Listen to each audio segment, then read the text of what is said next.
बिजली की बढ़ती कीमतों के जानलेवा झटके अवाम को अगले 10 साल तक बर्दाश्त करने पड़ेंगे। कोई आए बाएं शाए नहीं। वफाकी वजीर तवानाई ने साफ लफ्जों में बता दिया।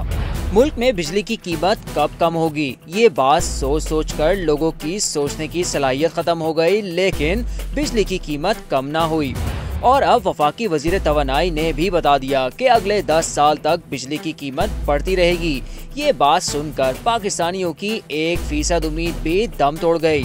वफाकी वजीर अवैस लगारी ने खदशा जाहिर किया कि मौजूदा सूरत हाल बरकरार रही तो आइंदा 10 साल तक बिजली की कीमतें बढ़ती रहेंगी और आइंदा 10 साल में बिजली की कीमत मजीद नाकाबिले बर्दाश्त हो सकती है। अवैस लगारी ने कहा कि तलब 10 साल तक सालाना 2.8% बढ़ने के बावजूद बिजली टैरिफ में इजाफे का रुझान रहेगा।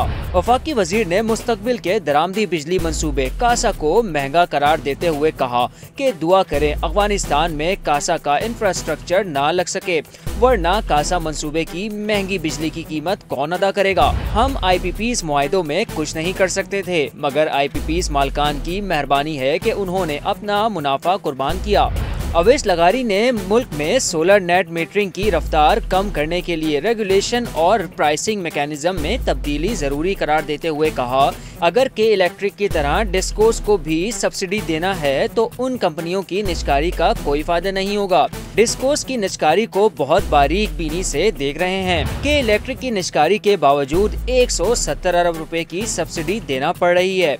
अगर इसी तरह ही डिस्कोस की निजकारी करनी है तो कोई फायदा नहीं। इन तीन डिस्कोस को 500 अरब रुपए मजीद सब्सिडी देना पड़ जाएगी।